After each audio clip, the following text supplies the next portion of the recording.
Good afternoon, everyone. So, today's topic is psychodermatology of behavioral medicine, Unit 7. So, what is psychodermatology?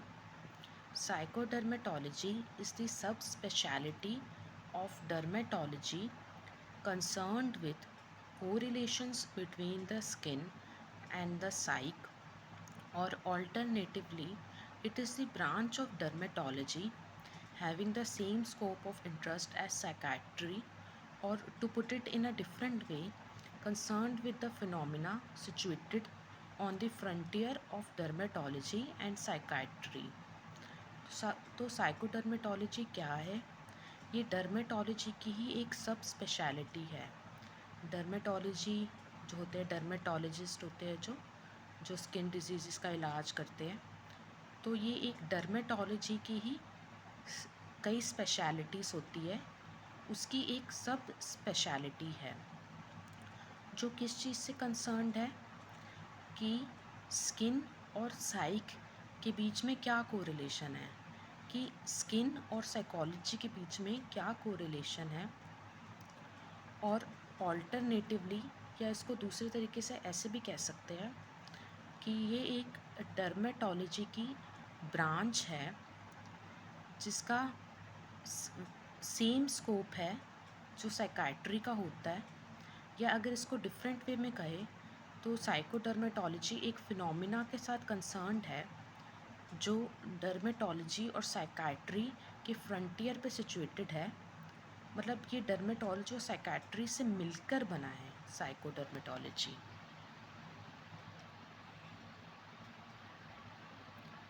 So introduction. As an easily noticed and touched organ, the skin has a special place in psychiatry. जो हमारी skin होती है, हम उसे easily notice कर सकते हैं और ईज़िली टच कर सकते हैं, तो स्किन की एक स्पेशल प्लेस है साइकाइट्री में।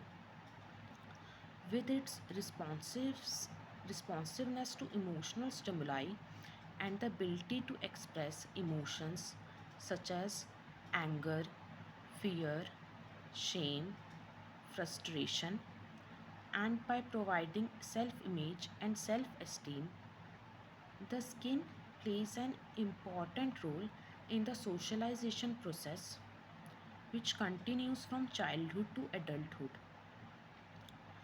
जब भी हम किसी स्टिमुलस का जो प्लूरल होता है वो स्टिमुलाई होता है, जब भी कोई ऐसा स्टिमुलाई होता है जो हमारे इमोशंस को इन्फ्लुएंस करे, जो हमारे इमोशंस को उत्तेजित करे, तो जब भी हम किसी इमोशनल स्टिमुलाई को रिस्पॉन्ड करते हैं तो हमारी स्किन के थ्रू पता चलता है।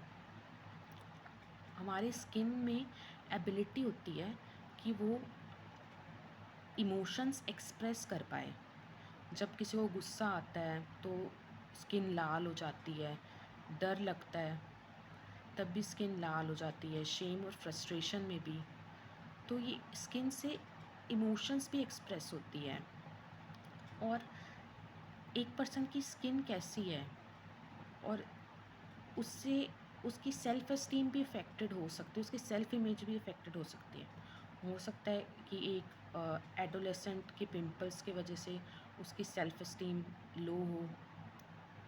तो स्किन का बहुत ही इम्पॉर्टेंट रोल होता है सोशलाइजेशन प्रोसेस में, क्योंकि स्किन सबको दिखती है और ये चाइल्डहुड से एडल्टहुड तक रहता है। Psychodermatology describes an interaction between dermatology, psychiatry and psychology. Psychodermatology एक इंट्रैक्शन है किनके बीच में? डर्मेटोलॉजी, साइकाइट्री और साइकोलॉजी के बीच में। A relationship between psychological factors and skin diseases has long been hypothesized. Psychological factors और स्किन डिजीज़ के बीच का रिलेशन बहुत लंबे टाइम से हाइपोसाइज किया गया है कि जो कि हम साइकोलॉजिकली कैसे हैं वो स्किन डिजीज़ को अफेक्ट करेगा और स्किन डिजीज़ हमारी साइकोलॉजी को अफेक्ट करेगी। तो इसका रिलेशन बहुत लॉन्ग टाइम से हाइपोथेसाइज किया गया है। Psychiatry is more focused on the internal non visible disease and dermatology is focused on the external visible disease. Psychology ज़्यादा फोकस करती है कौन से डिजीज़ में, जो नॉन विजिबल होती है, जिसको हम देख नहीं सकते, जो इंटरनल होती है। और डर्मेटोलॉजी किस पे फोकस करती है, एक्सटर्नल विजिबल डिजीज़ पे, जो एक्सटर्नल होती है, जो सबको विजिबल है, जो देख सकते हैं। Role of stress and anxiety. अब स्ट्रेस और एंजाइटी का क्या रोल होता है। Stress and other psychological factors trigger the formation and exacerbation of many dermatological diseases. Stress या दूसरे साइकोलॉजिकल फैक्टर्स डर्मेटोलॉजिकल डिजीज़ की फॉर्मेशन को और एक्सरबेशन को ट्रिगर करते हैं। स्ट्रेस और दूसरे साइकोलॉजिकल फैक्टर्स जो भी डर्मेटोलॉजिकल डिजीज़ होती है उसकी फॉर्मेशन को भी ट्रिगर करते हैं और उसको बढ़ाते भी है अगर पहले से हो। Every person has a shock organ that is sensitive to stress. हर पर्सन का कोई ना कोई एक शॉक ऑर्गन होता है जो स्ट्रेस को सेंसिटिव होता है। मतलब जब एक पर्सन स्ट्रेस पे होता है तो उस ऑर्गन पे फ़र्क पड़ेगा। Which is defined by environmental and genetic factors. और किस पर्सन में कौन सा शॉक ऑर्गन होगा वो डिफाइन होता है उसके जीन्स और इन्वायरमेंटल फैक्टर से। And this shock organ is the skin in people who display dermatological symptoms under stress. और ये शॉक ऑर्गन स्किन होते बहुत लोगों में जो स्ट्रेस के अंदर जिन्हें स्किन प्रॉब्लम्स हो जाती है। Panconesi suggested naming dermatological diseases that are activated and whose symptoms are exacerbated by emotional stressors, dermatological stress disorders. पैनकोनेसी ने सजेस्ट करा था, एक टर्म दी थी डर्मेटोलॉजिकल स्ट्रेस डिसऑर्डर्स, जिसका क्या मतलब है, जो डर्मेटोलॉजिकल डिजीज़ होती है, जो स्किन डिजीज़ होती है, जो एक्टिवेट होती है इमोशनल स्ट्रेस से या जिसका सिम्टम्स एक्सरबेट हो जाता है, बढ़ जाता है, उसको पैनकोनेसी ने क्या टर्म दी, dermatological stress disorders. Role of stress in dermatology. There is much research on the role of stress in dermatological diseases. बहुत रिसर्च हुई है कि स्ट्रेस का क्या रोल होता है स्किन डिजीज़ में। And they are categorized as, और इसको 3 भागों में कैटेगराइज करा गया है। Environmental factors that cause stress. एक तो इन्वायरमेंटल फैक्टर्स जो स्ट्रेस कॉज करते हैं। Subjective experiences towards specific situations की तरफ जो सब्जेक्टिव एक्सपीरियंसेस होते हैं। और बायोलॉजिकल रिस्पॉन्सेस टू स्ट्रेस, ये कोहेन ने 1995 में डिस्क्राइब करे थे।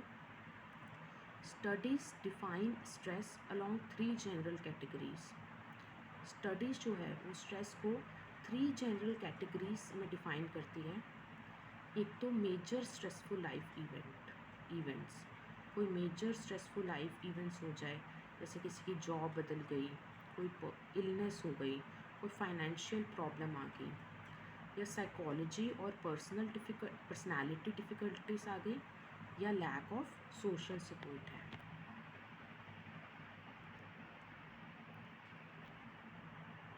Research has shown that the subjective experience of stress is more important than the actual. Research ने शो करा है कि हम स्ट्रेस को सब्जेक्टिवली कैसे एक्सपीरियंस करते हैं वो ज़्यादा इम्पॉर्टेंट होता है बजाय कि एक्चुअल स्ट्रेस से। Stress is the first reason that comes to mind, excluding in the formation of gastrointestinal ulcers, and various studies have shown that gastrointestinal ulcers and hemorrhages occur more frequently in situations that cause social stress such as earthquakes and economic crisis. जो stress है, studies ने दिखाया है कि जो gastrointestinal ulcers होते हैं और जो हेमरेजेस होते हैं वो ज़्यादा उन सिचुएशंस में फ्रिक्वेंटली होते हैं जो सोशल स्ट्रेस करती है, जैसे कि अर्थक्वेक आ जाए गए, इकोनॉमिक क्राइसिस आ जाए, उन लोगों में ज़्यादा हो गई. This can be explained by the decrease in regional blood flow. ये क्यों होती है, उनको क्यों ज़्यादा गैस्ट्रोइंटेस्टाइनल अल्सर्स होते हैं, क्योंकि उस रीजन में ब्लड फ्लो डिक्रीज़ हो जाता है और गैस्ट्रिक एसिड सिक्रीशन बढ़ जाती है स्ट्रेस के बाद. In the same way, in a controlled study with 1500 people following the great earthquake in Japan, Kodama found that atopic eczema had increased when compared with normal controls. तो एक controlled study हुई थी 1500 लोगों पे, जब Japan कोडामा में एक earthquake आया था, तो उसमें पाया गया था कि जो एक्सपेरिमेंटल ग्रुप के लोग थे उनमें स्ट्रेस के बाद एटॉपिक एक्जिमा बढ़ गया as compare to normal controls. 1999 में हुई थी. Biological responses to stress vary from person to person. Stress को बॉडी कैसे रिस्पॉन्ड करती है, हर पर्सन की बॉडी डिफरेंट तरीके से रिस्पॉन्ड करती है.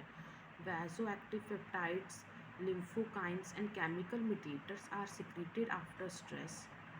ये सारे स्ट्रेस के बाद सिक्रीट होते हैं and inflammation develops as a result of their influence on the immune system. और वैसो एक्टिव पेप्टाइड्स, लिम्फोकाइंस और केमिकल मेडिएटर्स का जो इम्यून सिस्टम पे इन्फ्लुएंस होता है उससे इन्फ्लेमेशन डेवलप हो जाती है. Correlations between the psych and the skin. The skin and the central nervous system are characterized by having the same embryonic origins. They are formed from the ectoderm. जो skin है और जो हमारा central nervous system है जिसमें brain और spinal cord आ जाती है, वो उनका एम्ब्रियोनिक ओरिजिन सेम है. ये दोनों ही एक्टोडर्म से बनी है. The consequence of that is the excretion by the skin and by the nervous system of the same hormones and neurotransmitters that participate in inflammatory or neurological processes. और उसका consequence क्या है, स्किन और nervous system से जो hormones और neurotransmitters excrete होते हैं वो सेम होते हैं जो इन्फ्लामेटरी और न्यूरोलॉजिकल प्रोसेसेस में पार्टिसिपेट करते हैं. साइकोडर्मेटोलॉजी क्या है, ये एक फील्ड है जो रिज़ल्ट हुआ है दो इम्पॉर्टेंट मेडिकल स्पेशलिटीज़ को मर्ज करके. कौन कौन सी इम्पॉर्टेंट मेडिकल स्पेशलिटीज़, साइकाइट्री और डर्मेटोलॉजी, इनको मर्ज करके उसका रिज़ल्ट क्या है, psychodermatology. It addresses the complex interaction between the skin and the mind. Hippocrates ने 377 BC में अपनी राइटिंग्स में मेंशन करा था स्ट्रेस का इफ़ेक्ट स्किन पे. उन्होंने बहुत सारे लोगों के केसेस साइट करे थे जिन्होंने अपने हेयर टोर आउट करे थे इमोशनल स्ट्रेस के रिस्पॉन्स में, जिसे हम आज ट्रिकोटिलोमेनिया कहते हैं. और अरिस्टोटल ने 384-322 BC में सजेस्ट करा था कि माइंड और बॉडी कॉम्प्लीमेंट्री आइडेंटिटीज़ है, सेपरेट नहीं है, कि दोनों एक दूसरे को कॉम्प्लीमेंट करती हैं और सेपरेट नहीं है. साइकोडर्मेटोलॉजी को आप सबसे अच्छे तरीके से कैसे समझ सकते हो कि डर्मेटोलॉजी का एक एस्पेक्ट है जहाँ पे साइकोलॉजिकल फैक्टर्स एक सिग्निफिकेंट रोल प्ले करते हैं स्किन डिजीज़ में. It addresses the biological underpinnings and clinical expression on the platform of link between the skin and the psyche. Psychodermatology biological underpinnings को एड्रेस करती है और क्लिनिकल एक्सप्रेशन को भी, जो लिंक है स्किन और साइक के बीच. ये बात पहले भी आ चुकी है कि embryological origin of skin and brain is same ectoderm and both are regulated by same hormones and neurotransmitters. ये बात नेक्स्ट लाइन इम्पॉर्टेंट है कि नियरली जिनको स्किन डिजीज़ होती है, मतलब 100% में से 30% लोग जिनको स्किन डिजीज़ होती है उनको कोई ना कोई साइकाइट्रिक या साइकोसोशल कॉमॉर्बिडिटी होती है। तो ये बात ध्यान याद रखने की कि 100% में से 30% लोगों को, कि जिनको भी जो भी स्किन के पेशेंट्स होते हैं, जिनको भी कोई स्किन प्रॉब्लम है, उनमें से 30% लोगों को कोई साइकाट्रिक कॉमॉर्बिडिटी भी होती है।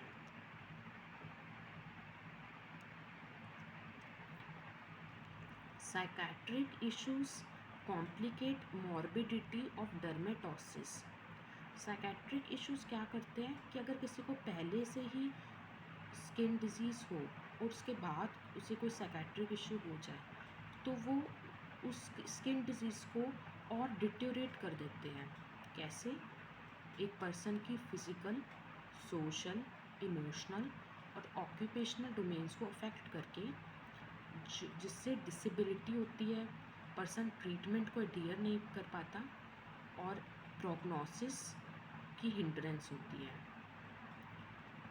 इस इश्यूज़ को एड्रेस करना बेनिफिशियल था ताकि लोगों का साइकोलॉजिकल स्ट्रेस रिड्यूस कराया जाए और आउटकम इम्प्रूव कराया जाए। तो साइकोडर्मेटोलॉजी को आप कैसे कंसेप्चुलाइज कर सकते हो?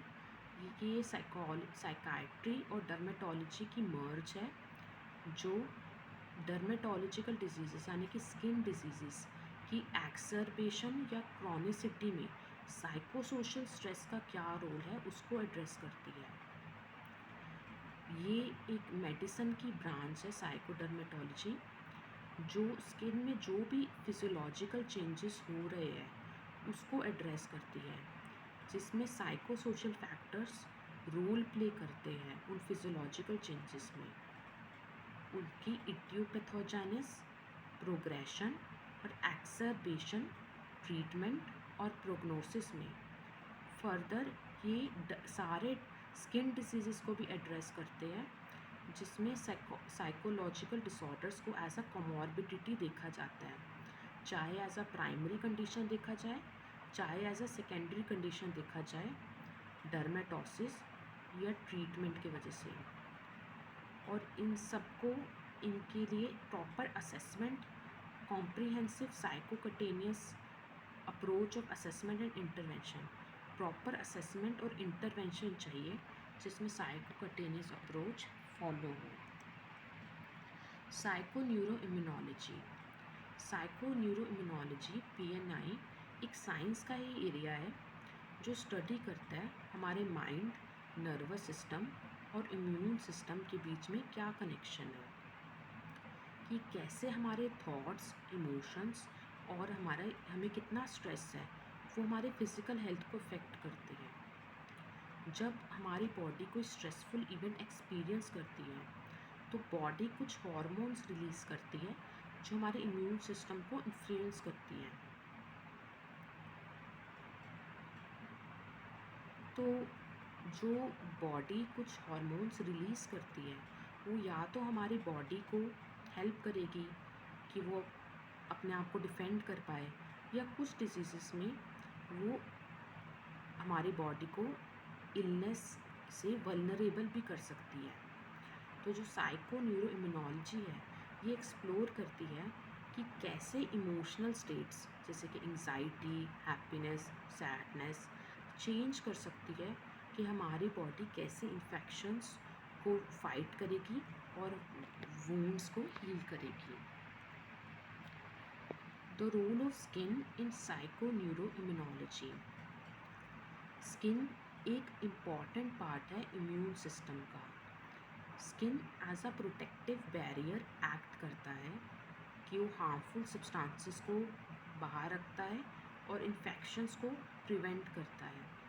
स्किन नर्वस सिस्टम के साथ कम्युनिकेट करता है, इम्यून सिस्टम्स के साथ कम्युनिकेट करता है, एक रोल प्ले करता है स्किन कि बॉडी कैसे इमोशंस और एक्सटर्नल स्ट्रेसर्स को रिस्पॉन्ड करेगी। तो स्किन भी न्यूरोट्रांसमीटर्स और हार्मोन्स रिलीज़ करता है जैसे हमारा ब्रेन करता है, क्योंकि स्किन और ब्रेन की सेम एम्ब्रियोनिक ओरिजिन है।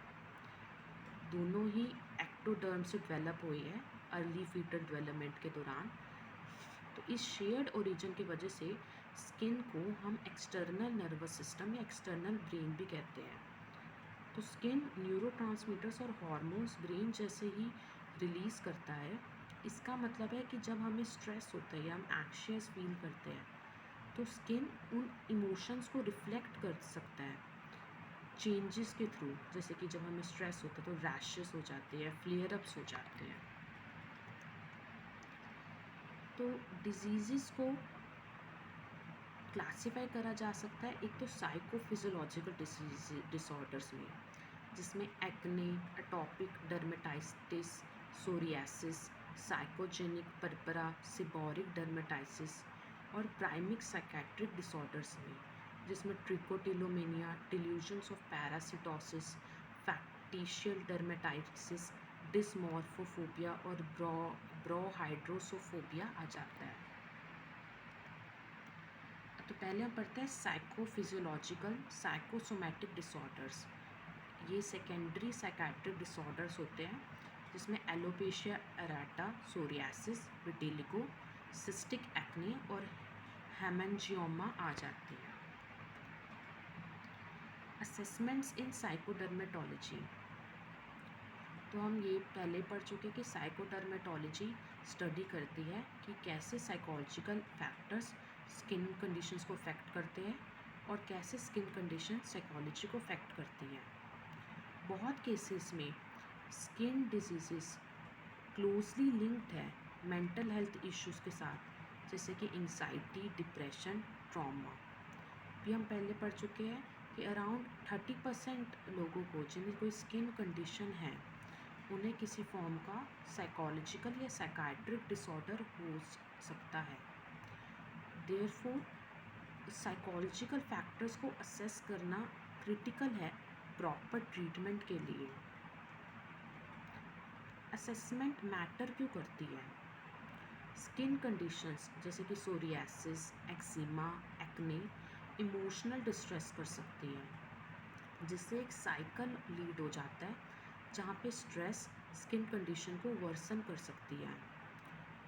और दूसरे केसेस में साइकोलॉजिकल इश्यूज हो सकता है एक प्राइमरी कॉज हो स्किन प्रॉब्लम्स का, जैसे कि हेयर पुलिंग में, कंपल्सिव स्किन पिकिंग में साइकोलॉजिकल इशू ही प्राइमरी कॉज होता है। तो असेसमेंट से डर्मेटोलॉजिस्ट्स को हेल्प मिलती है कि वो अंडरस्टैंड कर पाते हैं कि कैसे साइकोलॉजिकल फैक्टर्स स्किन कंडीशंस को कंट्रीब्यूट कर रही है, और ये साइकेट्रिक डिसऑर्डर्स को आइडेंटिफाई करने में भी मदद करती है जिनको इमीडिएट अटेंशन चाहिए, जैसे कि सुसाइडल थॉट्स या severe anxiety. Steps for assessing psychosocial and psychiatric factors. Understanding psychosocial factors. Psychosocial factors में कौन से फैक्टर्स आ जाते हैं? जैसे कि life stresses, past trauma, emotional difficulties. Psychosocial factors से स्किन कंडीशंस को ट्रिगर भी हो सकता है या स्किन कंडीशंस पहले से तो वर्सन भी हो सकती है, जैसे स्ट्रेस से एक्जिमा या एक्ने फ्लेयर अप्स हो सकती है, और इससे लॉन्ग टर्म प्रॉब्लम्स भी हो सकती है अगर अनरिजॉल्व स्ट्रेस रहे, स्पेशली चिल्ड्रन में या एडोलेसेंट्स में जिनको स्किन डिसऑर्डर्स की वजह से बुलिंग सहनी पड़ती हो, कि किसी के पिंपल्स हो तो उसका मजाक उड़ता हो, उस तरीके से। Identifying psychiatric disorders. Several psychiatric disorders जो है वो स्किन सिम्टम्स के साथ प्रेजेंट हो सकते हैं, जैसे डिल्यूजनल डिसऑर्डर। डिल्यूजनल डिसऑर्डर में पेशेंट्स को लगता है कि उनकी स्किन पे पैरासाइट्स चल रहे हैं, जो डिल्यूजनल पैरासिटोसिस बिहेवियर होता है, जैसे कि स्किन पिकिंग। डिप्रेशन में भी पर्सन जो अपनी केयर पूरी तरीके से नहीं करता, अगर डिप्रेशन सीवियर हो तो स्किन कंडीशंस वर्सन हो सकती है, जैसे कि dermatitis. Anxiety and panic disorders. जब एंग्जाइटी होती है, किसी को पैनिक अटैक आता है तो एक्सेसिव स्वेटिंग होती है और फ्लशिंग होती है, वो भी स्किन कंडीशंस को मिमिक कर सकती है। बॉडी डिस्मॉर्फिक डिसऑर्डर बीडीडी में क्या होता है कि पर्सन को अपनी बॉडी के साथ बहुत ज़्यादा ऑब्सेशन होती है, उसे लगता है कि उसकी बॉडी में कोई कमी है, कि स्किन अपीयरेंस में कोई कमी है, जिससे तो ये आगे है साइकोफिजियोलॉजिक साइकोसोमेटिक डिसऑर्डर्स। ये स्किन डिजीज़ से होता है, जो स्किन डिजीज़ से डिफरेंट इमोशनल स्टेट्स ट्रिगर होती है, जो डायरेक्टली मेंटल डिसऑर्डर्स के साथ कंबाइन नहीं है, पर जो स्किन डिसीज़ की वजह से जो स्ट्रेस होता है, जैसे सोरियासिस, एक्जेमा। यहाँ पे साइकेट्रिक फैक्टर्स इंस्ट्रूमेंटल है इटियोलॉजी में और स्किन कंडीशंस के कोर्स में। स्किन डिसीजेस स्ट्रेस से नहीं होते, बट उससे प्रेसिपिटेट या एक्सरबेट होती है, कि एक बार हो गई उसके बाद प्रेसिपिटेट या एक्सरबेट होगी।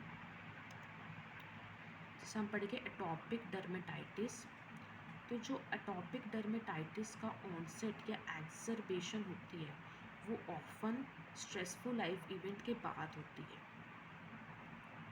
तो जब सिम्टम्स फियर हो जाते हैं तो वो किस चीज़ को एट्रीब्यूट करा गया है, इंटरपर्सनल या फैमिली स्ट्रेस को, या साइकोसोशल एडजस्टमेंट की प्रॉब्लम्स को, या लो सेल्फ स्टीम को। जो एडल्ट्स होते हैं एटॉपिक डर्मेटाइटिस के साथ वो बहुत एंशियस और डिप्रेस्ड होते हैं एज़ कम्पेयर टू क्लिनिकल और हेल्दी कंट्रोल ग्रुप से। जो बच्चे होते हैं एटॉपिक डर्मेटाइटिस के साथ उनको higher levels of emotional distress होता है और ज़्यादा बिहेवियरल प्रॉब्लम्स रहती है एज़ कम्पेयर टू चिल्ड्रन जिन्हें माइनर स्किन प्रॉब्लम्स होती है। Psychosocial morbidity in atopic dermatitis. Atopic dermatitis के जो इंडिविजुअल्स होते हैं जिन्हें इमोशनल प्रॉब्लम्स भी है, वो एक विशियस साइकिल डेवलप कर सकते हैं एंग्जाइटी, डिप्रेशन और डर्मेटोलॉजिकल सिम्टम्स में। जो एटॉपिक डर्मेटाइटिस के साथ जो रहना, जो उसके साथ रहना का बहुत ज़्यादा health related quality of life पे प्रोफाउंडली नेगेटिव इफ़ेक्ट है चिल्ड्रन और उनकी फैमिलीज़ में। जो बच्चों के साथ बुलिंग होती है और अडल्ट्स के साथ एम्बैरसमेंट होती है, तो जिसके वजह से जिन बच्चों को एटॉपिक डर्मेटाइटिस है वो बच्चों को सोशली आइसोलेट हो जाते हैं और वो स्कूल जाना अवॉइड करते हैं। जो कंडीशंस दिखती है स्किन डिजीज़ जो विजिबल है उनका बहुत ज़्यादा सोशल स्टिग्मा है, डॉक्टर्स को फ्रीक्वेंट विजिट्स होती हैं और बहुत मैसी टॉपिकल रेमेडीज़ होती है जो दवाइयाँ स्किन पे लगती हैं, तो डिज़ीज़ का बर्डन बढ़ जाता है। बहुत ज़्यादा लाइफस्टाइल रिस्ट्रिक्शंस होती है सीवियर केसेस में, जैसे आपने किस तरह के कपड़े पहनने हैं, पेट्स ओन करने हैं नहीं, स्विमिंग करनी है नहीं, स्पोर्ट्स प्ले करने हैं या नहीं करना। तो क्वालिटी ऑफ लाइफ इम्पेयर्ड हो जाती है चाइल्डहुड एटॉपिक डर्मेटाइटिस में, और ये अस्थमा या डायबिटीज़ की इक्वल होती है, उससे ज़्यादा इम्पेयर्ड हो जाती है। अर्टिकेरिया, सीवियर इमोशनल स्ट्रेस एक्सरबेट कर सकता है प्री एग्जिस्टिंग अर्टिकेरिया को, कि इंक्रीज्ड इमोशनल टेंशन हो, फटीग हो, स्ट्रेसफुल लाइफ सिचुएशंस हो, वो एक प्राइमरी फैक्टर हो सकता है इन मोर देन 20% ऑफ केसेस और कॉन्ट्रीब्यूटरी है 68% ऑफ पेशेंट्स में। अगर किसी को अपना एंगर एक्सप्रेस करने में डिफ़िकल्टी हो रही हो, या अर्टिकेरिया जिनको है उन लोगों को एंगर एक्सप्रेस करने में डिफ़िकल्टी होती है, या उनको और लोगों से अप्रूवल चाहिए होता है, और इन पे लोगों में डिप्रेशन और एंजाइटी के सिम्टम्स भी बहुत ही सीवियर होते हैं, और रूराइटिस की सीवियरिटी बढ़ जाती है जैसे डिप्रेशन बढ़ता है। अर्टिकेरिया पेशेंट जो इनमें 79% में इटियोलॉजी अननोन है, पर साइकोलॉजिकल फैक्टर्स का डायरेक्ट इफेक्ट है डिजीज़ के डेवलपमेंट में। कोई भी रीज़न हो, हाय